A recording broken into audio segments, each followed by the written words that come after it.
जय श्री ओम नमः सिद्धेभ्य नमो अरहंताणं नमो सिद्धाणं नमो आयर्याणं नमो वज्रायाणं नमो लोये सव्वसाहुणं नमः समय साराय स्वानुभूत्या चकाशते चित्स्वभावाय भावाय सर्वभावान्तरच्छते अनन्तधर्मणस्तत्त्वं पश्यन्ति प्रत्यगात्मनः अनेकान्तमयी मूर्ति नित्यमेव प्रकाशताम्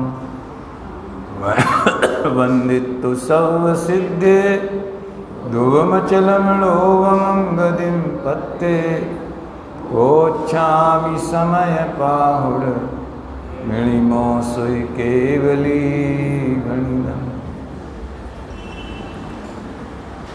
अभी अपन ने समय सार परमागम शास्त्र के बंध अधिकार की अंतिम गाथाओं पर पूज्य गुरुदेव श्री का 30 मिनट प्रवचन सुना है। उसकी चर्चा विस्तार से अपन शाम के स्वाध्याय में करेंगे, करते ही हैं। बार बार कहने का विचार आता है कि यदि हमें अपने भगवान आत्मा को पर द्रव्यों और पर भावों से अलग देखना हो तो भले हमें निमित्त नैमित्तिक संबंध को मुख्य करना हो तो उन्हें आपस में जुड़ने दो, हम जुड़े रहे आए। आज जो अपन ने ऊपर विधान में बंध अधिकार प्रारंभ किया और अभी यहाँ अंतिम गाथाएं चल रही हैं, तो उसमें सब जीवों के जीवन मरण हानि लाभ सुख दुख कर्मोदय के अनुसार होते, इस पे बहुत वजन दिया है। क्यों दिया है? इसलिए दिया है कि उनका निमित्त नैमित्तिक संबंध स्वीकार करो तो हम भी किसी को मार नहीं सकते, बचा नहीं सकते, सुखी दुखी नहीं कर सकते, बाल बच्चों को ठिकाने लगा दें, धंधा व्यापार करा दें, हैं प्याऊ खोल दें, कॉलेज खोल दें, विद्यालय खोल दें। वो भाव आता है जिसको भूमिका में, वो जुदी बात है, परंतु ऐसा माथे कर्तृत्व का बोझा रखना, इसके मिटाने के लिए 2 महामंत्र जैन शासन में हैं। एक तो ये जो चल रहा है कि उसका भला उसके उदय से होगा। कितना अभिमान करते हैं हम बच्चों को, हमने पाल पोस के बड़ा किया। कभी कभी पंडित साहब कहते हैं कि कोई भाई उनके पास गए, इसको हमने पढ़ा लिखा के 20 साल का कर दिया, ग्रेजुएट करा दिया, एमए करा दिया, हमारी सुनता ही नहीं। तो तुमने 20 साल का कर दिया ना इसको, अब एक काम करो, अब इसको फिर से 10 साल का कर दो, छोटा कर दो इसको। जब तुम बड़ा कर सकते हो तो छोटा क्यों नहीं कर सकते हैं? हाँ, तुम्हारी सुनने लगे, 10 साल में सुनता था। तो ये देखिए, मिथ्यात्व के अनेक रूप हैं। अपने स्वरूप को भूल जाना, शरीर को अपना मानना, ये तो मिथ्यात्व भाव की जड़ है, ये तो उसकी असली पिक्चर है। लेकिन उस पिक्चर में से बहुत सी पिक्चर बनती। तो ये सारा कर्तृत्व का अभिमान, या दूसरे मुझे सुखी दुखी करते हैं या मैं दूसरों को सुखी दुखी करता हूँ। तो उन्होंने कहा कि न दूसरे करते न तुम करते, कौन करता है? तो कर्मोदय के अनुसार होता है। तो इससे भी उनने कर्तृत्व को तोड़ा। 2 द्रव्यों की एकता बुद्धि नहीं बताई, निमित्त उपादान में कुछ करता है ये नहीं बताया, लेकिन निमित्त नैमित्तिक संबंध खड़ा करके कर्तृत्व को तोड़ा। और दूसरा महामंत्र है कि जिस द्रव्य की जो पर्याय जिस समय होनी होती है, उस पर्याय में उस योग्यता से वो कार्य होता है। अब यहाँ निमित्त का भी कुछ योगदान खत्म हो गया, पर्याय स्वतंत्र हो गई, पर से तो स्वाधीन और निरपेक्ष है ही, अपने द्रव्य से भी स्वाधीन और निरपेक्ष है। ये बहुत गजब की बात है। समुद्र में से ही लहरें उठेंगी, लेकिन कौन सी लहर कितनी ऊंची उठेगी, इसमें समुद्र का क्या हस्तक्षेप है। मन नहीं होता इन बातों को संक्षिप्त करने का, अपन को तो तब क्यों। इच्छा निरोध का ये मतलब है। सबसे पहले अनंतानुबंधी कषाय में जो मिथ्यात के साथ में राग होता है, यही दूसरों को भला बुरा करने का, सुखी दुखी करने का, यहाँ तक कि अपनी पर्याय में भी अपना परिवर्तन करने का, सहज क्रम में होने वाले को तोड़कर उसे परिवर्तन करने का, ये महा इच्छा है। और इच्छा निरोध ही तप है। तुमने नोट किया कर, एक तो दमाद वाला बोलना था, वो शाम को बोलूँगा। दमाद का उदाहरण काय के लिए था वो मुझे याद है, लेकिन दमाद याद नहीं रहता। दूसरा, द्रव्य का अपनी पर्याय में भी हस्तक्षेप नहीं है। क्यों नहीं है? क्योंकि द्रव्य अपने द्रव्यपने को छोड़कर पर्याय रूप नहीं हो जाता। पर्याय दृष्टि से द्रव्य ही परिणमता है, लेकिन पर्याय द्रव्यपना मिट गया और एक समय की पर्याय जितना हो गया, ऐसा नहीं होता। उसका अपना त्रिकाल अनादि निधन निष्क्रिय स्वरूप कायम है। इसलिए वो पर्याय से कहता था, तो जैसे पिताजी रिटायर हो गए और बेटे को, भैया धंधा व्यापार लेन देन खरीद बिक्री सब तुम जाना, नाम हमारा चलता है। पीढ़ी अभी जब तक पिताजी हैं तब उन्हीं के नाम की चलती है, लेकिन काम सब बेटा करेगा। ऐसे नाम तो द्रव्य का ही है कि आत्मा परिणमता है, सोना ही अंगूठी रूप परिणमता है, आटा ही गेहूँ रोटी रूप परिणमता है। नाम तो द्रव्य का ही है, काम पर्याय का स्वतंत्र है। ऐसी विचित्र बात। कई उदाहरण हैं, एक और अभी फिलहाल दे के मैं पूरा करता हूँ, नहीं तो अधूरा रह जाएगा। संतान 9 महीने माँ के पेट में रहती है। माँ का भारतीय संस्कृति में क्या सभी जगह बहुत ऊंचा स्थान है। भगवान जैसा पूजा जाता है। हम तो एक पिक्चर देखी थी, दादी माँ, ए माँ तेरी सूरत से अलग भगवान की मूरत क्या होगी, ऐसा था वो।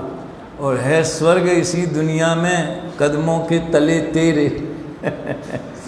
हमें याद था, हम गाते थे उस गाने को।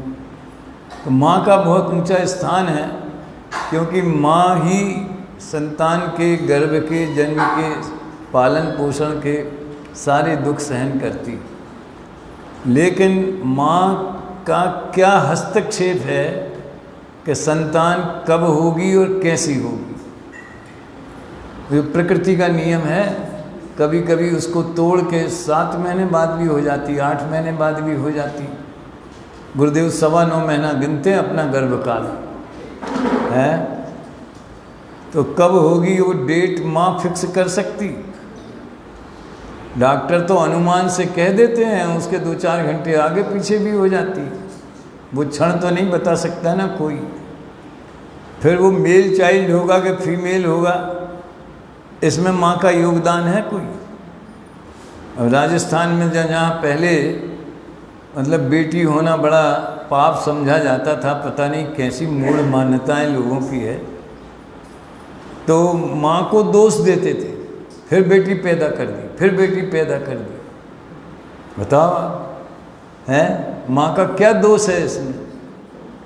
तो वो स्त्री होगी कि पुरुष होगी कि नपुंसक होगी, इसमें भी माँ का कोई योगदान है, हस्तक्षेप है।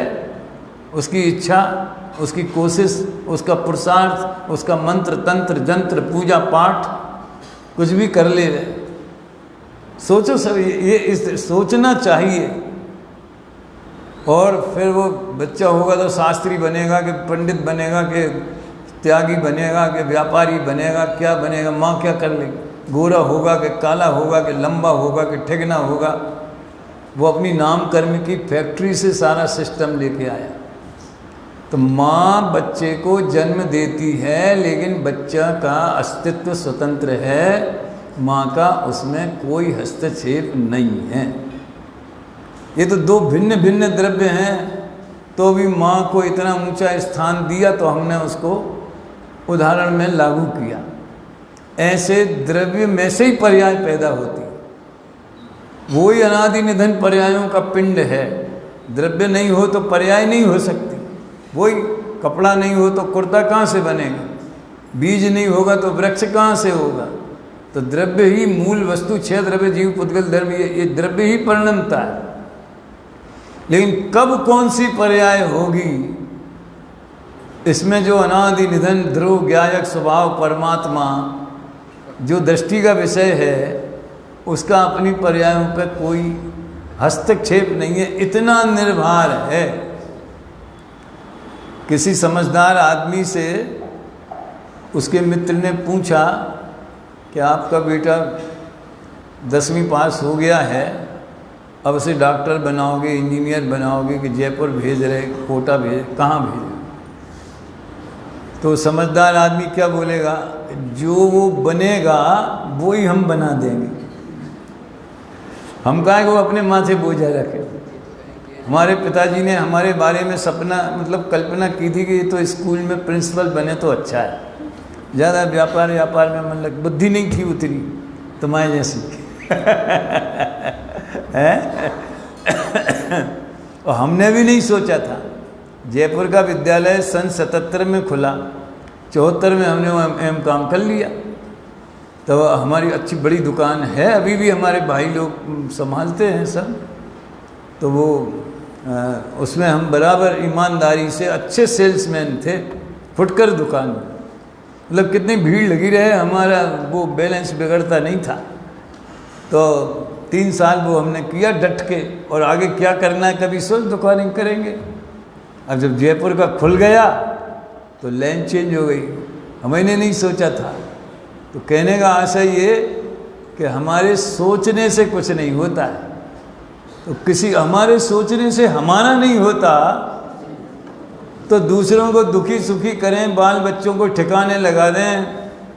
अरे भैया राग आता है तो उसको भी जान लो कि आ गया, उसको अपने माथे मत रखो। एक हिंदी में कहावत है, भाव ज़्यादा भाव मत दो उसको, कहते हैं ना, नौकर को ज़्यादा भाव मत दो, ज़्यादा उसका प्रशंसा मत करो, नहीं तो वो सिर पे चढ़ने लगेगा। ज़्यादा महत्व मत दो, आ गया तो आ गया, उसका एक समय का सत है, वो आ गया, हो गई बात खत्म।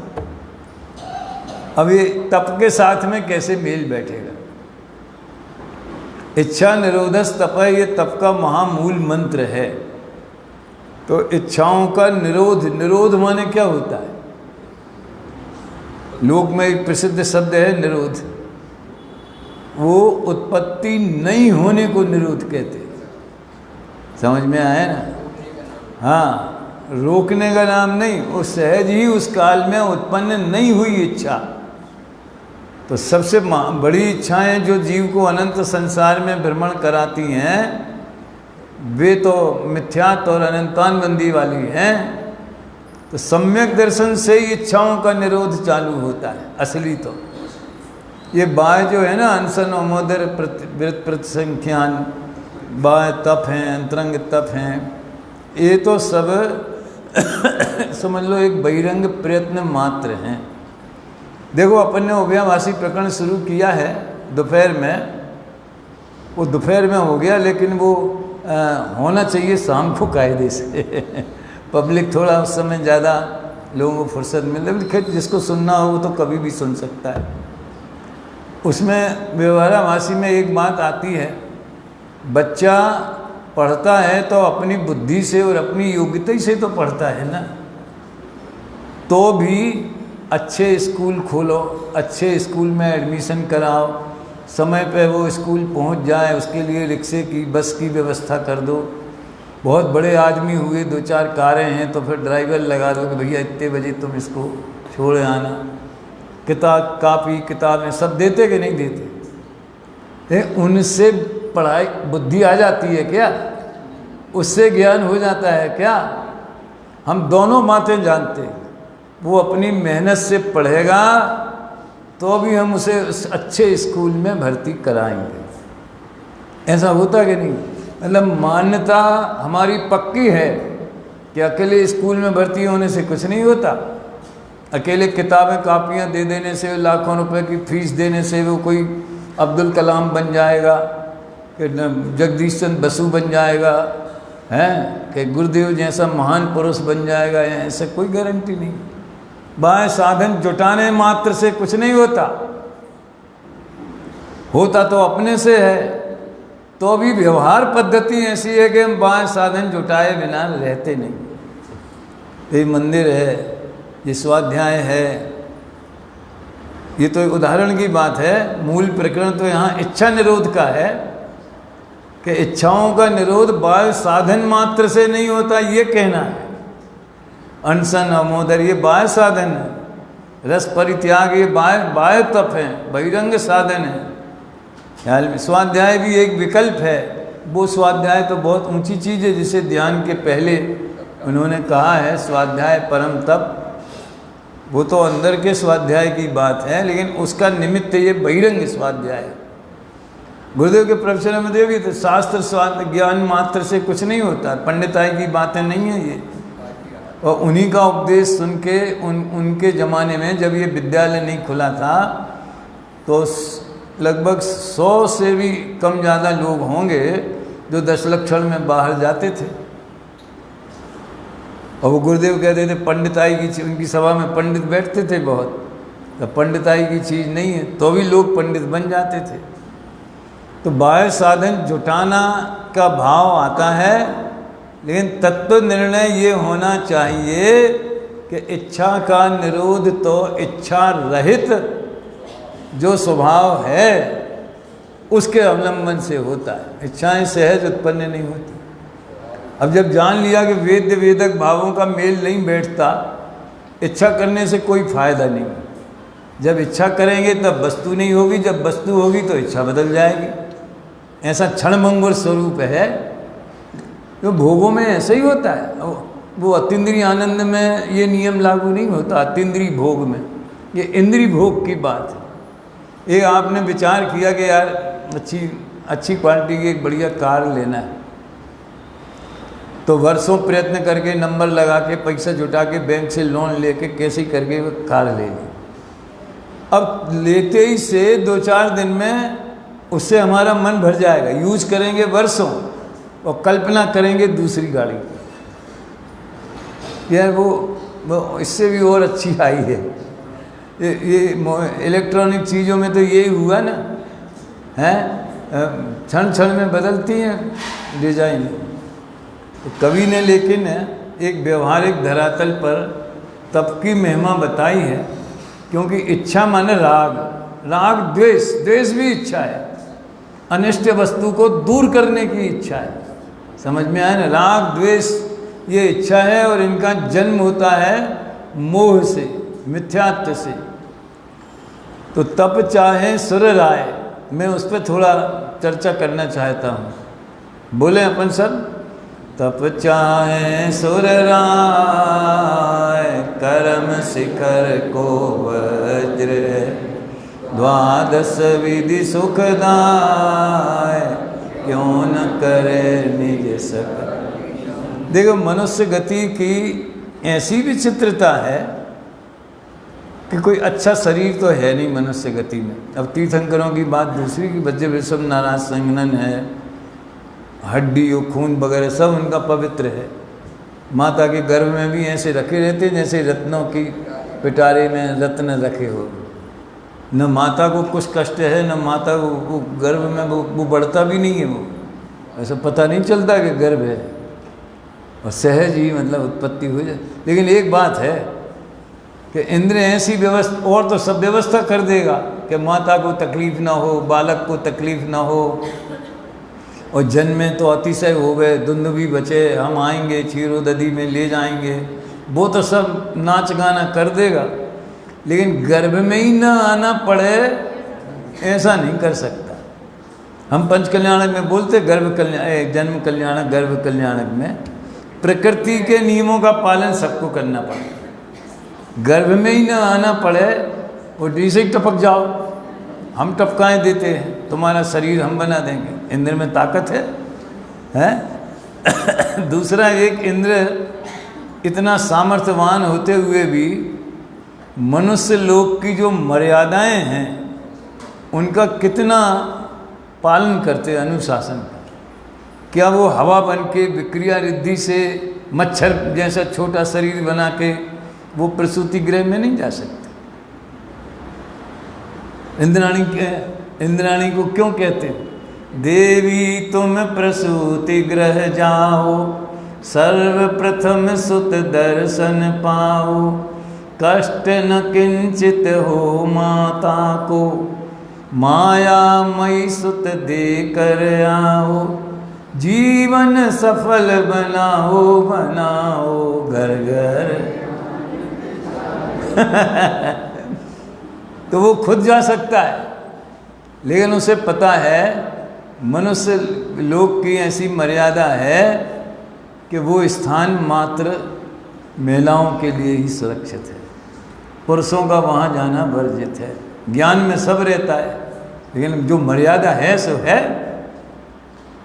अब कपड़े के नीचे सब एक ही सरीखे हैं, इसका ये मतलब तो नहीं है बिना कपड़ों के घूमने लगे हैं। स्नान घर में हम सब बिना कपड़ों के रहते हैं, सारा व्यवहार वहाँ बिना ही कपड़ों के होता है। इसका मतलब तो ये नहीं पब्लिक प्लेस पे भी बिना कपड़ों के रह जाए।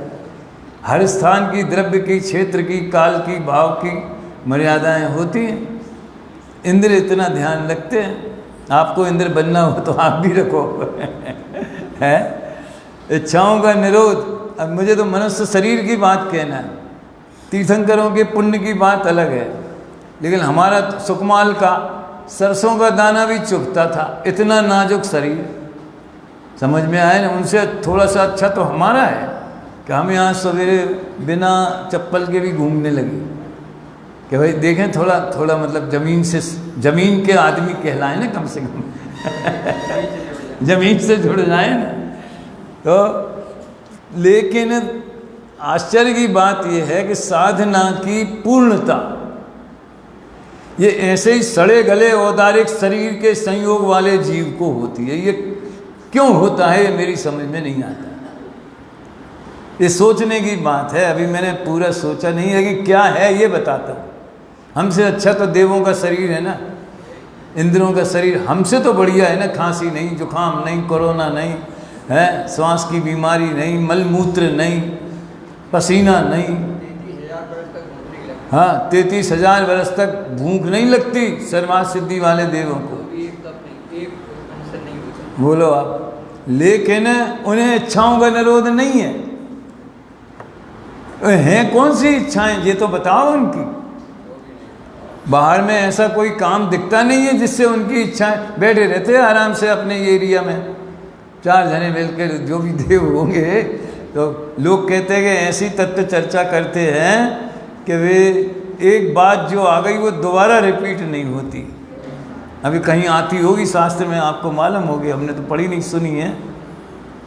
हैं? बोलो आप। भोग भूमि में इच्छा निरोध नहीं होता, संयम नहीं होता, देवों में नहीं होता।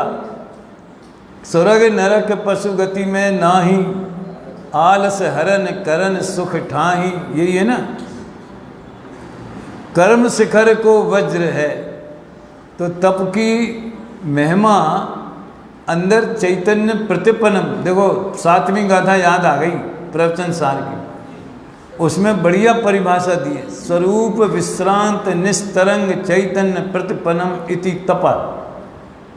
स्वरूप में समा जाओ और चैतन्य में प्रतिपन्न यानी उसी में लीन होना। विश्राम निस्तरंग, वाह, कोई लहर नहीं, न राग न द्वेष। अब राग ही द्वेष नहीं है तो अब क्या बचा फिर? उसको तप कहते हैं। तप चाहे सुर राय, कर्म शिखर को द्वादश विधि सुखदाय, क्यों न करे उत्तम तप सब माही बखाना। क्या है? भूविकल धारा मनुष्य तन महा दुर्लभ, सुकुल आयु निरोगता।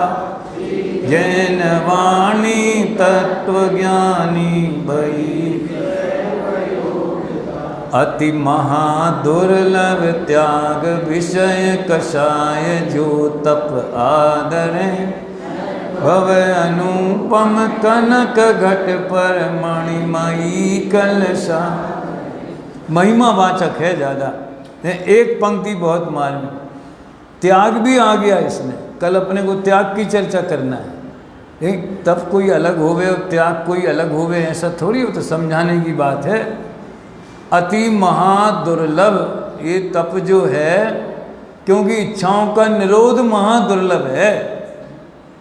बाकी बाहर के जो है अनशन अमोदर वृत्ति पर संख्यान, ये तो अनंत बार जीव ने किए। मुनि वृद्धार अनंत बार गृह उपजायो।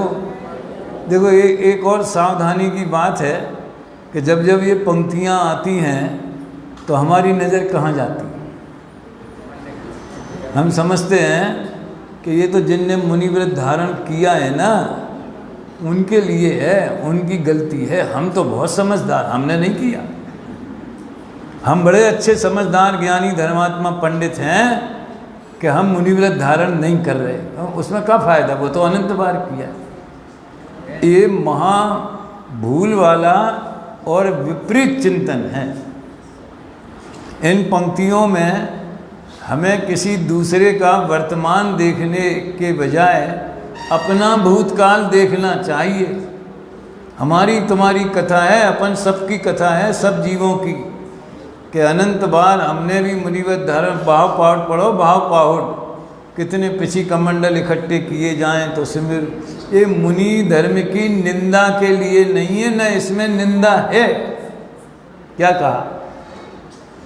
और जिनने ये लिखा है मुनिव्रत धार अनंत बार ग्रीवक उपजायो, उनने ये लिखा है क्या? मुनि सकल व्रति बड़ भागी, भव भोगन ते वैरागी, वैराग्य उपावन माई, चिंते अनुप्रेक्षा भाई। 12 भावनाओं का चिंतन करना है। 12 भावना ऐसी कोर्स की किताब है कि जो पहली से लेके और पीएचडी तक काम में आती। यानी सम्यक दर्शन के पहले 12 भावनाओं का स्वरूप जानो, चिंतन करो तो भेद ज्ञान और वैराग्य की पुष्टि होगी। सम्यक दृष्टि 12 भावनाओं का चिंतन करते हैं। तीर्थंकर जब दीक्षा लेते हैं तो 12 भावनाओं का चिंतन होता है, और दीक्षा लेने के बाद भी 12 भावनाओं का निरंतर चिंतन। ये समय सार क्या है? एकत्व विभक्त आत्मा का ही स्वरूप बताया इसमें, और तो कुछ है, हैं? 2 भावनाओं पे खड़ा है पूरा महल। तो उन्होंने ये लिखा, मुनि सकल व्रति बड़ भागी।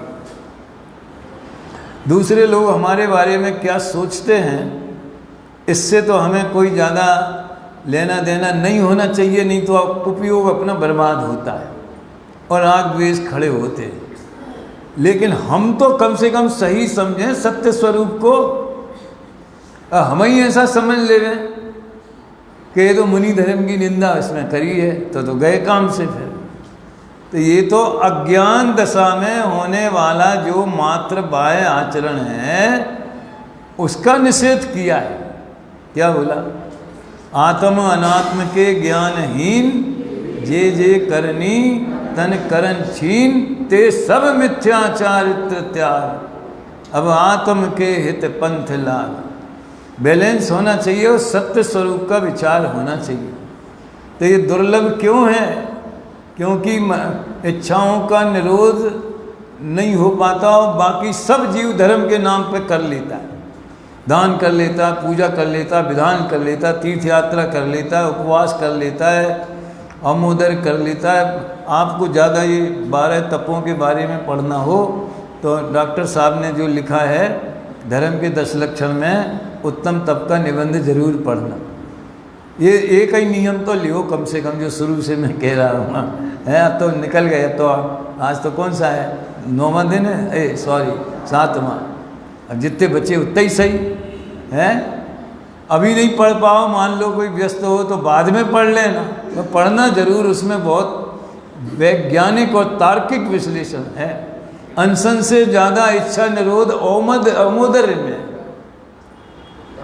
वहाँ ले लिया भूखा, उपवास ले लिया, चलो दुकान में बैठे हैं, दूसरा काम कर रहे हैं, या जैसे तैसे उपयोग हटा लिया। लेकिन 4 रोटी की भूख है और 1 रोटी खा के उठ जाए, ये तो आयुर्वेद में और डॉक्टर लोग तो सब यही कहते, भूख जितनी लगी है उससे कम खाओ, जो खाना है खाओ, घी हो, तेल हो, बेसन हो, शक्कर हो, सब कुछ खाओ आप, लेकिन एक शर्त है कि आधे पेट खाओ। हमारे मुनिराज स्वस्थ क्यों रहते? वे इस नियम का पालन करते, इसलिए स्वस्थ रहते। वो बड़ी कठिन तपस्या है, आधा पेट खाना हो, थाली से उठ जाना, और रस परित्याग है, हमेशा के लिए छोड़ दिया घी, उसमें कोई दम नहीं है, वो तो आदत पड़ जाएगी। और शरीर तो गेहूं में से भी निकाल लेगा, चावल में से भी निकाल लेगा, जो चीज़ कमी होगी वो ले लेगा इधर से, दूध में से निकाल लेता है। समझ में आया ना? लेकिन रोज खाना और एक दिन नहीं खाना।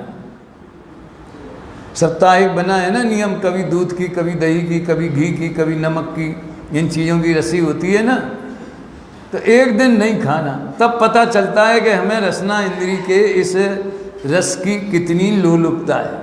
इच्छा निरोध के बाह्य प्रयत्न हैं ये। क्या बोला? ये इच्छा निरोध के बाह्य प्रयत्न हैं। अंतरंग तो चैतन्य प्रतिपन्नम इति तब अति महादुर्लभ त्याग विषय कषाय जो तप आदरे। तप का आदर, तप का अपने जीवन में आचरण कब हो सकता है? जब विषय और कषाय का त्याग होवे। आत्म के अहित विषय कषाय। देखो तप की भावना दौलत राम जी ने भाली है। आत्म के अहित विषय कषाय, इनमें मेरी परिणति न जाए। विषय और कषाय में क्या अंतर है? विषय तो परद्रव्य है, समझ में आए ना? कपड़े हैं, आभूषण है, मकान है, धन संपत्ति है, गाड़ी है, जितने भी हमारी भोग सामग्री है, परद्रव्य, वो सब इंद्रियों का ज्ञान का विषय बनता है। इंद्रिय ज्ञान का वो ज्ञान उसको जानता है, इसलिए वो इंद्रियों का विषय है। समझ में आया? और उसके निमित्त से हम राग द्वेष करते। अभी अभी लास्ट में गुरुदेव ने ये बोला था कि दोष में तो पर का लक्ष्य होता है, मतलब पर के लक्ष्य के बिना दोष नहीं होता। उस तरफ दृष्टि जाएगी ना, यही तो दोष है, पर आश्रय है। समझ में आए ना? वो विषय थोड़ा सूक्ष्म है, लेकिन ये भी उन्होंने कहा दोष तो पर के। अध्यवसान आज आएगा, अध्यवसान की चर्चा कल अपन इसमें करेंगे अपने विधान में, और आज अपने इसमें भी आएगा। तो कहने का आशय ये है कि विषय माने परद्रव्य, और विषयों में एकत्व बुद्धि, उनमें सुख बुद्धि, उनमें दुख बुद्धि, उनमें कर्तृत्व बुद्धि, ये मिथ्यात्व वाली महाकषाय। और ये मिथ्यात्व चला जाए तो भी जो कदाचित राग द्वेष होते हैं, अप्रत्याख्यानावरणी, प्रत्याख्यानावरणी, वो भी कषाय। कषाय अपने में होने वाला विकारी भाव है। विषय उस कषाय के में जो निमित्त बने, ऐसे पर पदार्थ वो विषय हैं। तो त्याग तो वास्तव में कषायों का होता है, तो विषय भी छूट जाते हैं। समझ में आए ना? जिसके कषाय का त्याग हो गया, मान लो किसी को आलू खाने की तीव्र कषाय है, तीव्र राग भी, राग ही तो है, राग द्वेष सब कषाय है। तो आलू खाने की, बाजार में खाने की, चाट खाने की, भक्ष्य भक्ष्य की, ये सब तीव्र कषाय हैं। मतलब यूट्यूब पे और सारे जो बड़े बड़े आजकल शिक्षाप्रद चीज़ें भी बहुत आती हैं, तो सब बताते हैं कि क्या खाना चाहिए, क्या नहीं खाना चाहिए, ताज़ा खाना चाहिए, बाजार का नहीं खाना चाहिए, बासा नहीं खाना चाहिए। मेरी समझ में नहीं आता कि जैन धर्म के आचार पक्ष की ओर अब दुनिया धीरे धीरे बढ़ रही है। समझ में आया ना? अब ये भी सुनने में आएगा चातुर्मास में हमारे प्रधानमंत्री एक ही समय भोजन करते। बोलो, अपन तो नहीं करते, लेकिन वे एक ही समय करते। अब क्यों करते? क्यों लगाओ तो अभिप्राय पे पहुंचोगे। अब उनका अभिप्राय जो भी होवे, अभिप्राय को अपन गौण करें, लेकिन आचार पक्ष की ओर देखें तो कितने जो राष्ट्रपति बने हैं ना अभी, द्रौपदी जी, उन्होंने पूर्ण शाकाहारी जीवन है उनका, पूर्ण शाकाहारी। और किस वर्ग से आती हैं वो कहना भी अच्छा नहीं। अरे कोई दलित बलित होता नहीं है, सब भगवान आत्मा है। देखो जैन दर्शन जैसे, अब ये बात को अपने को समझना चाहिए अपने बच्चों। यहाँ थोड़ी अपने को कमी लगी कि बच्चे और युवाओं का सम्मेलन नहीं हो पाता। क्यों नहीं हो पाता, इसके लिए आप लोग मीटिंग करें, विचार करें, मुझे पता नहीं, मैं ज़्यादा बोलना नहीं चाहता। लेकिन आगे की पीढ़ी को आप बताएं, कैसे बताएंगे? वो बताएं कि जैन धर्म जैसा उदार धर्म दुनिया में कोई दूसरा नहीं है, कि वो किसी को जानता सब है कि भाई ये किस समाज के हैं, मुस्लिम हैं, हिंदू हैं, सिख हैं, ईसाई हैं, आदिवासी हैं, दलित हैं, लेकिन इस आधार पर जैन धर्म में कोई भेदभाव नहीं। हमारे रत्नगंज श्रावकाचार्य में सम्यक दर्शन चांदलाल को भी होना बताया है कि नहीं? चांदलाल को भी, वो तो दलित ही हुआ ना, वो तो जो हीन कुल वाला ही हुआ ना, दूसरों की हिंसा करने वाला यमपाल चांदलाल, जो दूसरों के प्राण हरने की नौकरी है जिसकी, उसे भी सम्यक देवों ने उसका सम्मान किया। वो सम्यक दर्शन के कारण नहीं किया था, वो तो सम्यक दर्शन के अंग में आ गया। लेकिन उसने 14 के दिन हिंसा नहीं करूँगा, किसी को मारूंगा नहीं। और सैनिक आए तो पत्नी ने लोभ में आकर, अरे यार आज को इनाम मिलना था, और इशारा कर दिया कि उधर छुपा है, वे पकड़ के ले गए। वो राजकुमार को भी, जिसने मांस खाया था पर्व के दिनों में, उसको भी पेटी में बंद करके समुद्र में डाला, और इसको भी हाथ पांव बांध के पेटी में बंद कर नदी में, समुद्र में डाला।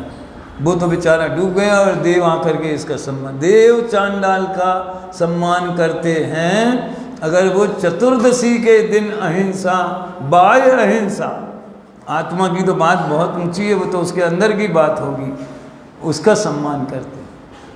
तो हमने किसी से धर्म करने का अधिकार नहीं छीना, न सम्यक तो हो, क्या बोलते हैं, ना गरीब हो, अमीर हो, स्त्री हो, पुरुष हो। अरे नारकी, समझ में आया ना? चांडाल की तो छोड़ो, वो तो मनुष्य गति का जीव है। नारकी को भी सम्यक दर्शन होता है, वो उत्पन्न कर सकता है पिछले संस्कारों से। लेकिन शर्त यही, मैंने नए रहस्य में एक प्रश्न लिखा है, क्या सम्यक दर्शन का अधिकार जैनियों को ही है? और हाँ साहब जैनियों, तो फिर सोनगढ़ पंथियों को है कि मुनिपंथियों को? तो मुनि सोनगढ़ में भी जयपुर पंथियों को है कि मुनिपंथी सोनगढ़ पंथियों? कितने पंथ बना लिए अपन है? तो उसमें तो ये है कि भैया जब नारकी को हो सकता है तो मुसलमान को नहीं हो सकता। सोचो, श्वेतांबरों को हो सकता है कि नहीं? मुस्लिम को हो सकता है कि नहीं? पूरे 24 तीर्थंकर क्षत्रिय थे, और महावीर भगवान के 11 गणधर ब्राह्मण थे, और शेष सुदर्शन बनिया थे, चांडाल शूद्र था। चारों वर्णों का अपने यहाँ इतिहास मौजूद है, तो किसको नहीं हो सकता? बस शर्त एक है कि जो मार्ग बताया है, कैंसर का हॉस्पिटल में क्या भेदभाव होता है कि हिंदू आएगा, कि मुस्लिम आएगा, कि दलित आएगा, कि आदिवासी आएगा? कोई भेदभाव होता है? जिसको कैंसर है, कैंसर का इलाज कराना चाहता है, बस यही है कि कैंसर के हॉस्पिटल में ही कैंसर का इलाज होगा, हार्ट वाले में नहीं होगा। डॉक्टर भी कैंसर का स्पेशलिस्ट होगा, दवाइयाँ भी कैंसर वाली होंगी, उसमें समझौता नहीं होगा। फिर जाति भेद और वर्ण भेद और नरक भेद और ये सब का कोई मतलब नहीं। प्रत्येक संगी पंचेंद्रीय जीव को सम्यक दर्शन हो सकता है, और नियम जो है वो तो वही है, देव शास्त्र गुरु की श्रद्धा, सात तत्व की श्रद्धा, ये वेद विज्ञान, ये सब इसमें से आया। अति महादुर्लभ, अरे तप दुर्लभ है, संयम दुर्लभ है, तो अच्छी बात है। कई लोग ऐसा घुमा के बोलते हैं, सम्यक दर्शन तो नरक में भी हो जाएगा, वहाँ भी हो सकता है, क्रंच को भी हो सकता है, व्रत तप नहीं हो सकते। तो अपन को व्रत तप ले लें, जो मिल रहा है वो ले लो, बाकी जो उधर मिलेगा सो उधर देखेंगे। ऐसा होता है क्या? सोचो आप। और उसके बिना, बीज के बिना वृक्ष होते ही नहीं। मुझे ध्यानात राय जी का एक भजन जयपुर मंदिर में लिखा था, पहले नीचे वाले मंदिर में।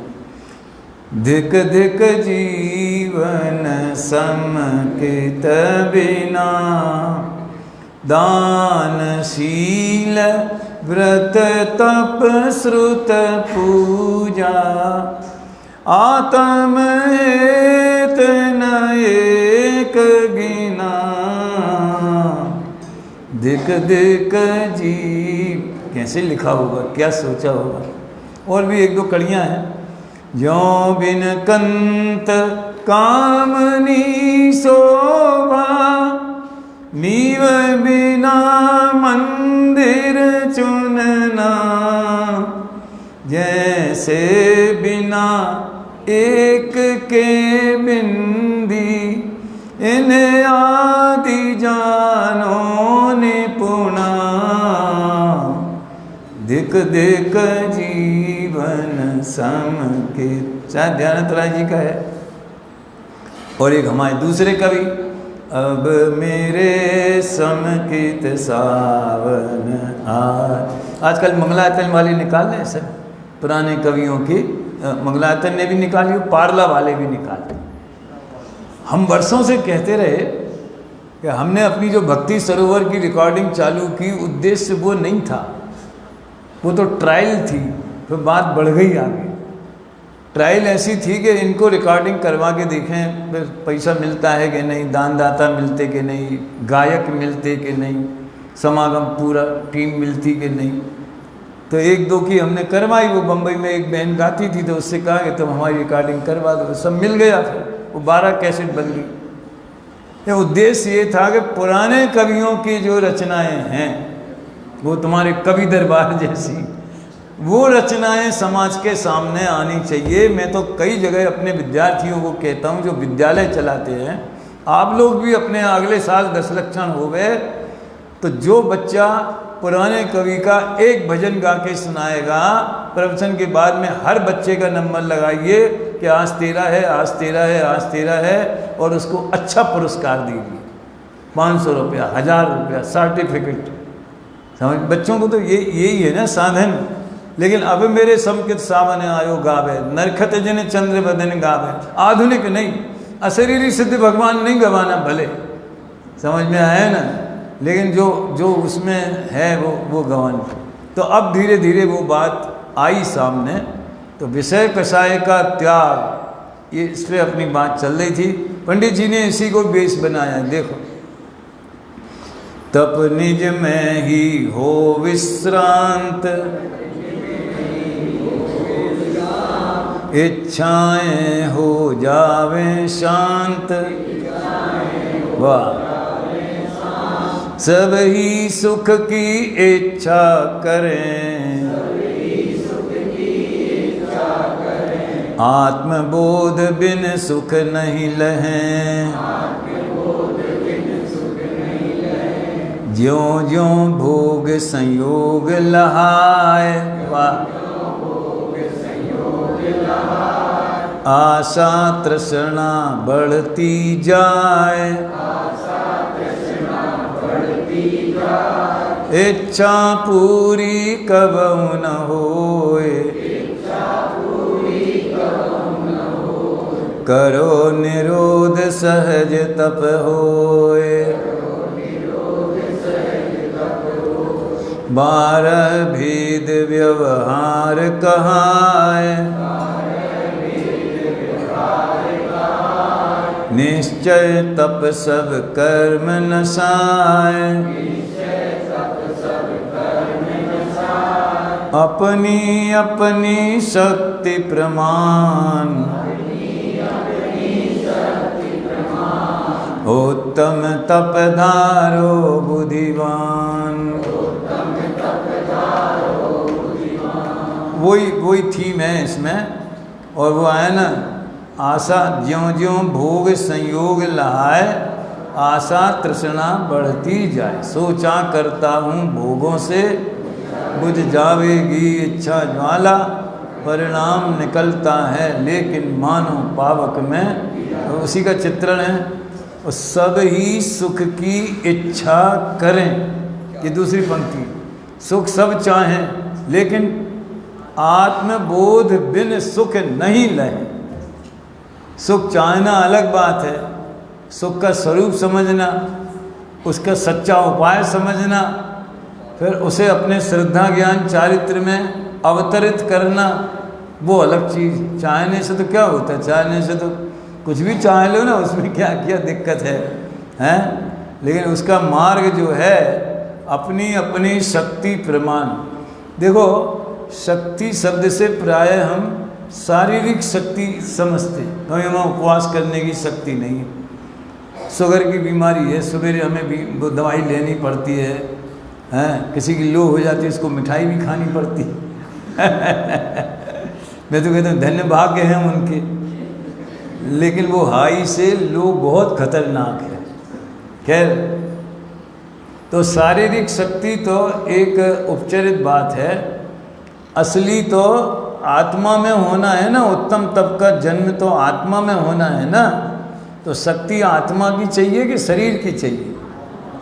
तो आत्मा की शक्ति का क्या मतलब है? कषायों का अभाव होने पर जो ज्ञान दर्शन की विकास, जो चेतना का विकास, जो अपने वीतराग परिणति की का विकास, वो है शक्ति असल में।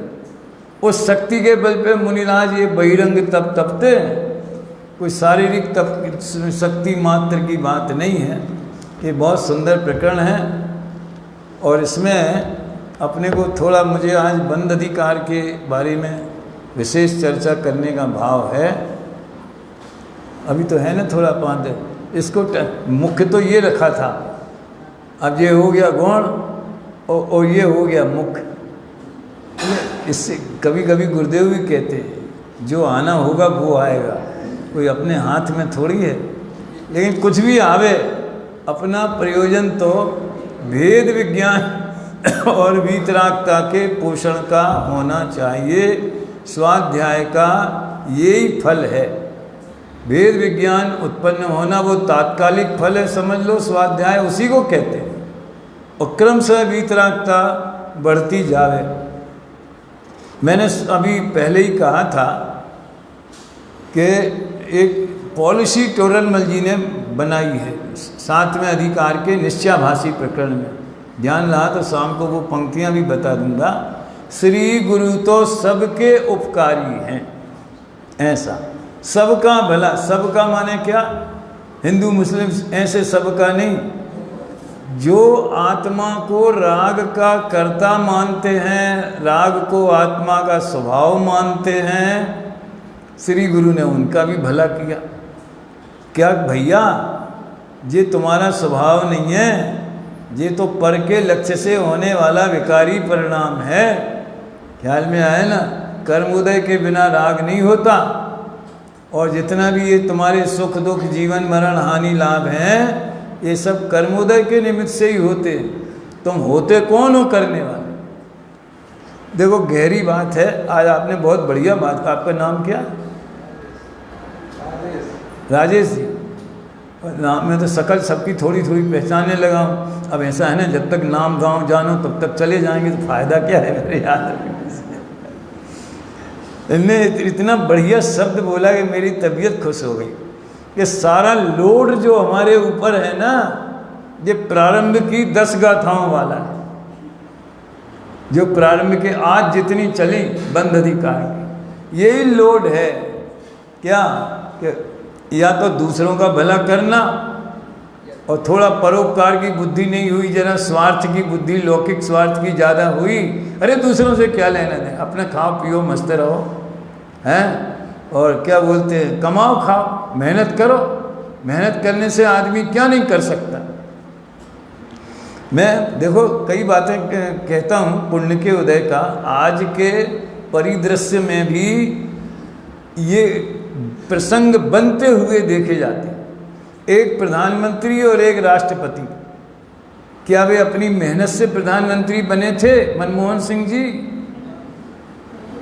लड़ाई तो सोनिया गांधी ने लड़ी थी, खूब प्रचार किया, खूब। सन 2004 की बात बता रहा हूँ। जीतना था अटल जी वाली पार्टी को, और अब जो भी उन लोगों को गलत फहमी रह गई, थोड़ा इतना अच्छा संगठन नहीं था, कुछ भी होगा तो वो कांग्रेस का बहुमत आ गया, और कायदे से उसको ही बनना था। इतना विरोध हुआ, इतना विरोध हुआ, किसी ने कहा हम सिर मुड़ा लेंगे, किसी ने कहा हम जीवन भर सफ़ेद साड़ी पहनेंगे, मतलब होने नहीं देंगे किसी कीमत पे। अब उसके उदय में नहीं, मेहनत उसने करी और उदय उसका नहीं था। इनको जब राष्ट्रपति भवन जाना था तो 1 घंटा पहले फ़ोन किया कि सरदार जी आप पधारना, आपको शपथ ले ली। और क्या किया, उन्हें सोचा भी नहीं होगा, क्योंकि वो तो प्रशासनिक अधिकारी थे, आरबीआई के गवर्नर रहे, और जब फाइनेंस मिनिस्टर थे तो उन्हें सारी जो धारा पलटी है ना इकोनॉमिक्स की, इंडिया की, उसका श्रेय वास्तव में मनमोहन सिंह जी को है। मैं तो अर्थशास्त्र का विद्यार्थी रहा था ना, है, इसलिए उसकी भी स्टडी करता हूँ, सब देखता सुनता हूँ। अब इनको आज जो राष्ट्रपति बने हैं अपनी द्रौपदी जी, इनको तो जब फोन आया तो ये बात नहीं कर सके, इतनी, मतलब मेरे जैसे आदमी को इतना बड़ा पद देने के लिए सोच रहे हैं। अब बोलो आप, उन्होंने क्या पुरुषार्थ किया? कह ये 2 तो अपने वर्तमान के हैं और सभी ऐसे हैं। समझ लो जो मेहनत करके बने हैं मोदी जी, तो कोई सोचता हो वो मेहनत से बने हैं, ऐसा नहीं है, राजयोग से बने, पुण्य के उदय से बने हैं। हम तो पाप का उदय मानते हैं। कभी कभी दादा एक बात कहते हैं, लेकिन मैं भी वही विचारधारा का हूँ कि मुझे कोई बहुत बड़ी धनराशि देवे और कहेगा साहब हम आपको मुख्यमंत्री बना देते हैं, राज्यपाल, राष्ट्रपति, हाथ जोड़ें भैया। हमने तो किसी संस्था का ट्रस्टी नहीं बनने का नियम लिया था, ये तो धोखे से हमें हमारे सिद्धांतन वालों ने बना दिया। काय को ऐसी अलाय बलाय लेना, शांति की जिंदगी अशांति में डालना। खैर, पुराणों में एक बहुत वैराग्य प्रेरक प्रसंग आता है। रावण का भांजा, क्या नाम था, शंभु कुमार, वो बांस के बीड़े में बैठ करके साधना, मंत्र साधना करता था कि मुझे सूर्यहास खड्ग, यही नाम था शायद, सूर्यहास खड्ग, चंद्रहास, वो मिल जाए, वो दैवी अस्त्र मिल जाए। 12 वर्ष तक तपस्या करी। अब जब 12वां वर्ष चल रहा था, वो खड्ग मिलने का टाइम आ गया होगा समझ लो, तो जे पहुंच गए उधर, नारायण जी, रामचंद्र जी, लक्ष्मण जी व्रत करते करते उधर पहुंच गए। तो अब उनने कुटिया मुटिया बनाई, भाई भाभी से कहा आप लोग विश्राम करो, मैं ज़रा माहौल देख करके आता हूँ, राक्षसी जोर बहुत है इधर। तो वे गए, तो उसी झुरमुट के नीचे पहुँचे और वो दैवी अस्त्र आके उनके हाथ में आ गया। अब जिसने तपस्या करी उन्हें नहीं मिला, और जिसने उसके लिए कुछ नहीं किया उसे मिल गया। क्या कहेंगे इसको? ये घटनाएं तो 2-4 हैं, लेकिन सारे जगत का नियम इसी सिद्धांत पे चलता है। ये दुनिया ही कर्म सिद्धांत पे चलती है। समझ में आया ना? चाहे अमेरिका हो, चाहे अब वे भूखों मर रहे हैं उधर अमेरिका के लोग, वहाँ कहीं सूखा पड़ रहा है तो कहीं ये हो रहा है। हम समझते बड़े समृद्ध देश हैं, लेकिन एक बार हम गए कहीं पे, हमें रोड के किनारे थोड़े हल्के से गड्ढे वड्ढे दिख गए, कोई साइड की रोड होगी अंदर की, हमें बड़ी खुशी हुई। समझ में आया ना? ये कसाय देखो, कसाय है, क्यों खुशी, इसमें खुशी की क्या बात? अरे हमारे देश को बदनाम करते हैं, इनके देश में क्या गड्ढे नहीं होते क्या सड़कों पे? यहाँ एक्सीडेंट नहीं होते क्या? तो सब जगह कर्म सिद्धांत चलता है। तो उन्हें उदय में नहीं था तो उसको नहीं मिला, वहाँ तक तो गनीमत है। आगे और भी घटनाएं घटी राजेश जी, आपने पढ़ी होंगी। तो उसकी माँ आई भोजन देने, उसके पहले इनने सोचा कि यार हमने तो कभी इसकी कामना नहीं की थी, ये है क्या चीज़ है, जरा ट्राई मारें। ट्रायल करने के लिए उसी झुरमुट पे चला दिया, और जिसने 12 वर्ष तपस्या करी थी उसका सर तन से जुदा हो गया है, उसका गर्दन कट गई, उसका काय का पुरुषार्थ किया। बोलो, पुरुषार्थ करने से होता। हम पुरुषार्थ का मतलब ही, मैं इस विषय को भी उपयाभाषी में लूँगा या रात को लूँगा। पुरुषार्थ कहते किसको है, समझ? वर्ग में तो हमारा पुरुषार्थ चलता ही नहीं है, और अपने में कोई भी पर्याय बिना पुरुषार्थ के नहीं होती। नरक भी जाने के लिए पुरुषार्थ चाहिए। हिम्मत वालों का काम है नरक जाना, अपने जैसे हीन लोगों का काम नहीं है। तो उसने क्या काय के लिए किया था। अब मौत मिली उसको। अब लक्ष्मण ने मारा, क्रमबद्ध में वो नक्की था कि लक्ष्मण के हाथ में वो शस्त्र आएगा, उन्हें विकल्प आएगा कि उन्हें मालूम होता कि इसके अंदर कोई मनुष्य बैठा है, तो काहे को उनको कोई बैर तो था नहीं उससे। उस समय तो रावण वाला केस भी नहीं हुआ था, सीता हरण ही नहीं हुआ था, समझ में आया ना। तो फिर अब वो मर गया। अब और देखो परिणामों की विचित्रता, परिणामों की विचित्रता देखो। उसकी माँ आई तो माँ ने देखा तब पुत्र मरा पड़ा, तो माँ का दिल जो है वो तो वही होगा। ये रावण को राक्षस कहना ये कोई बुद्धिमानी की बात नहीं है, राक्षस वंश के थे। हमने तो चतुर्सेन शास्त्री जो हिंदी के एक बहुत अच्छे उपन्यासकार हुए, उनका एक उपन्यास वयम रक्षामः 2 बार पढ़ा। जब कॉलेज में पढ़ते थे तब पढ़ा था, फिर हमें बहुत याद आई यार कि एक बार और पढ़ना है, एक बार और पढ़ना है। तो हमने अपनी बेटी प्रज्ञा से कहा कि तू मुझे लाइब्रेरी में से ला के देना। तो हम कहीं यात्रा में कहीं गए थे तो ले गए थे, तब पढ़ा था वयम रक्षामः। तो वो जो रक्षा करने की जिम्मेदारी लेते हैं वे राक्षस है, ऐसी व्याख्या चतुर्सेन शास्त्री ने करी वयम रक्षामः। और आधे से ज़्यादा पहले रावण का वर्णन है, बाद में रामचंद्र जी प्रकट हुए। तो उसको शोक हुआ। अब थोड़ा घंटा भर रोगा लिया होगा, अब हम जिंदगी भर तक कोई रो नहीं सकता ना। तो अब शोक का परिणाम क्रोध में बदल गया। देखें कौन है मेरे पुत्र को मारने वाला, जानता नहीं कि मैं रावण की बहन हूँ, समझ में आया ना। तो वो 3 खंड का स्वामी है मेरा भाई, किसकी हिम्मत हुई। ऐसे उसको अति क्रोध आया और वो हत्यारे को ढूंढने के लिए निकली। थोड़ी दूर पे ही जी महाराज बैठे थे अपने लक्ष्मण जी, है रामचंद्र जी थे, तो उनको देख करके मोहित हो गई, पुत्र का शोक भूल गई और क्रोध भूल गई और विवाह का प्रस्ताव करने लगी। इस कथा को थोड़ा सा फर्क डाल करके मैथिली शरण गुप्त का एक बहुत बढ़िया खंड काव्य है पंचवटी, वो हमारे 9th क्लास के कोर्स में था, हमें उसके आधे से ज़्यादा याद था वो। और शौक ऐसा कि कुछ भी करते रहे, कपड़ा धोते रहें तो भी वो पंचवटी के काव्य गाया करते थे। अपने पौधों में जब भाभी भर भर पानी देती हैं, खुरपी लेकर आप निराती जब वे अपनी खेती हैं, पाती हैं तब कितना गौरव, कितना सुख, कितना संतोष, स्वावलंब की एक झलक पर न्योछावर कुबेर का कोष। खैर, मैं तो परिणामों की विचित्रता और उदय की विचित्रता, किसी ने क्या कर लिया। रावण कोई मूर्ख तो था नहीं, 3 खंड का स्वामी था, तो उसको पर्याय सम्यक दृष्टि कोई बंदी होगी ना, वो नारायण प्रतिनारायण तो अच्छे लोगों को बनती, फिर छूट गया वो है, प्रकृति बंदी होगी ना। लेकिन अब वो होना था उसे, अभी तो तीर्थंकर होना है। अब देखो वो बनेंगे तीर्थंकर और सीता बनेगी गणधर, हाथ जोड़ करके दिव्य ध्वनि सुनेगी वाणी। क्या गजब की बात।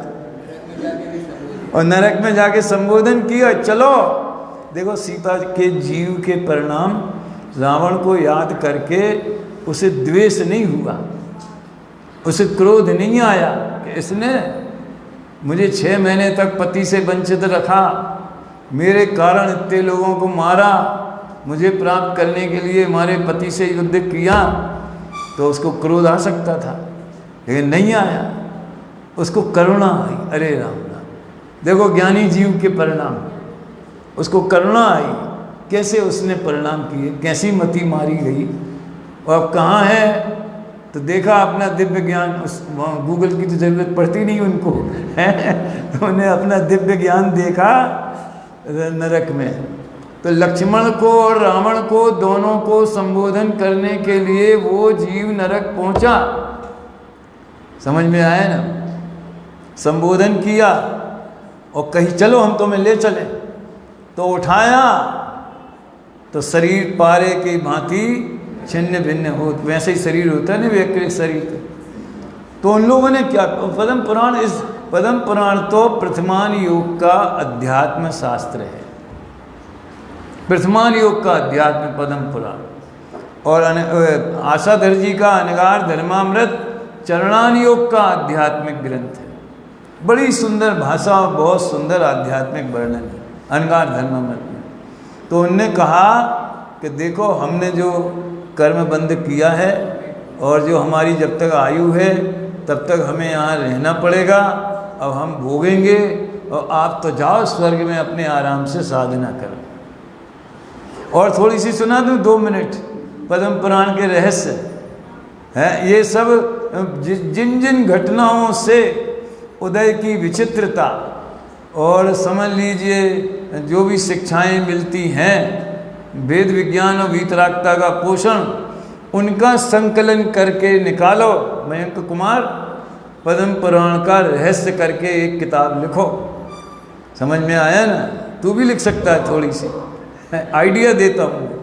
तो क्या हुआ, सीता जी वापस स्वर्ग, प्रतीन्द्र हुई ना, पुरुष हो गई, स्त्री नहीं बनी, फिर देवी नहीं बनी, पुरुष हो गई। लेकिन संस्कार पहले का बैठा, रामचंद्र जी कहाँ हैं, वे क्या कर रहे वो ध्यान में आया। और वो रामचंद्र जी को देखा उनने अपने ज्ञान में कि ये तब कर रहे हैं, ये तो मुनि हो गए, ये तो हे भगवान, ये तो हमसे पहले मोक्ष चले जाएंगे। तो वो प्रतीन्द्र जो पुरुष था, अब देवों को भी ऐसा होता है, यार मेरी समझ में नहीं आता ये क्या चक्कर है? मनुष्य गति में पुरुषों के स्त्री जैसे भाव हो जाते हैं, स्त्रियों के पुरुषों जैसे हो जाते हैं। वेद प्रकृति जो है उनकी, उसके निमित्त से शरीर कैसे ही रहे। झांसी की रानी लक्ष्मी, इंदिरा जी को पुरुष वेद का उदय था, झांसी की रानी लक्ष्मीबाई को पुरुष वेद का मतलब पुरुषों से रमण करने की इच्छा, वैसा नहीं, उसमें वो पौरुष, वो बल, वो तेज। एक लेख आया था जब बांग्लादेश का युद्ध हुआ था कि मंत्रिमंडल में एक ही मर्द है, कौन, इंदिरा गांधी, ऐसा। तो प्रतीन्द्र सम्यक दृष्टि को स्त्री का वेश धारण करके एक मुनि के साथ में, इसे तो उपसर्ग ही कहना चाहिए, डिगाने के भाव आए। अब डिगाना कोई अच्छी बात है, और वो बहाना मार दिया, क्या वो क्या बहाना बनाया मुझे याद नहीं है, भाई साहब को याद होगा कि हम तो ऐसे हो गए थे, वो हमको ऐसा ले गया था, वो ऐसा हो गया था, और हम तो आपको खोजते रहे, हमने गलती करी जो आपकी आज्ञा नहीं मानी। रामचंद्र जी ने कहा था ना, चलो महलों में चलो, तो उन्होंने कहा अब तो मैं अर्जिका बनूंगी, अब तो मैं दीक्षा लूँगी, तो हमने आपकी बात नहीं मानी। अब आप एक काम करो, अब ये तप करना छोड़ो, हमारे संग में रहो, अपन संग में रहेंगे, फिर बाद में मनुष्य होके फिर साथ में तप करेंगे, साथ में मोक्ष जाएंगे। अब मुझे तो इसमें कवि की कल्पना का रंग ज़्यादा दिखाई देता है, प्रतीन्द्र ने ऐसी कही होगी उसे तो परिणामों की विचित्रता बताना है असल में। अब ऐसे ही टोरबल जी ने लिखा है कि जो संवाद उनने कहे हैं वो ही बातें कही होंगी, ऐसा जरूरी नहीं है, लेकिन एंगल वो ही रहता है। अब एक सम्यक दृष्टि जो कि अगले भाव में गणधर होने वाला है, दूसरे सम्यक दृष्टि भावलिंगी संत जो उसी भाव में मोक्ष प्राप्त करने वाले हैं, उनसे ये कह रहा है कि तुम तप करना छोड़ो और अपन दोनों संग में रहेंगे, राज्य भोगेंगे, फलाना ठिकाना। मान लो वे तैयार हो जाते तो वो ले जाती है अपने साथ 16वें सर्ग में हुई ना प्रतिंद्र, वहाँ ले जाती, क्या करती, फिर असली रूप आ जाता है।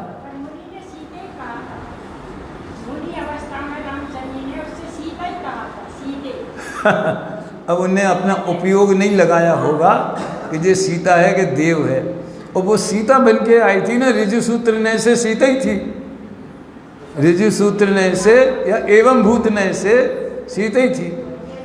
सुनो एक उदाहरण और, अच्छा ये सब हो गया, सीता जी ने दीक्षा ले ली, सब हो गया, फिर क्या हुआ, ये सब उदय की बात चल रही है इसमें से राजेश जी हैं।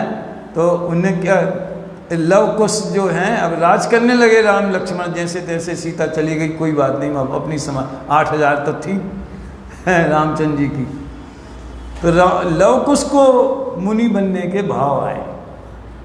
अब ये पहुँचे राम लक्ष्मण के पास आज्ञा मांगने के लिए, तो राम लक्ष्मण आपस में बात करते, ये कैसे लड़के, देखो अब लक्ष्मण भी भले नारायण थे उस समय, मिथ्या दृष्टि थे कि सम्यक दृष्टि थी, जो अपन नहीं कह सकते, तत्वज्ञानी तो थे ही ना, हैं नारायण राजा तो लक्ष्मण थे, राज तो उनको मिला था, राम तो लक्ष्मण के बड़े भाई थे तो ये लड़के अभी इनके खाने कमाने के भोगने के दिन है, अभी सब पुण्य के उदय से भोग मिला है, अभी सारी विपत्तियां दूर हो गई हैं और आपस में पहचान हो गई है, तो अभी वे भोग भोगने के बजाय ये दीक्षा लेने की बात करते, वो आपस में उन बच्चों की मूर्खता की चर्चा कर रहे थे उनकी दृष्टि में।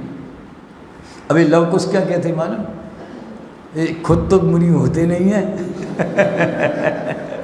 अब इनके इतने दुख देख लिए, इतनी परिस्थितियां भोग ली, इतने सुख दुख देख लिए, तो खुद तो मुनि होते नहीं हैं और हमें रोकते हैं। ये मूर्ख हैं कि हम मूर्ख हैं, ये विषयों में अभी तक फंसे। क्यों नहीं ली रामचंद्र ने, जब सीता ने दीक्षा ले ली, अर्जिका हो गई, तो राम को वैराग्य क्यों नहीं आया।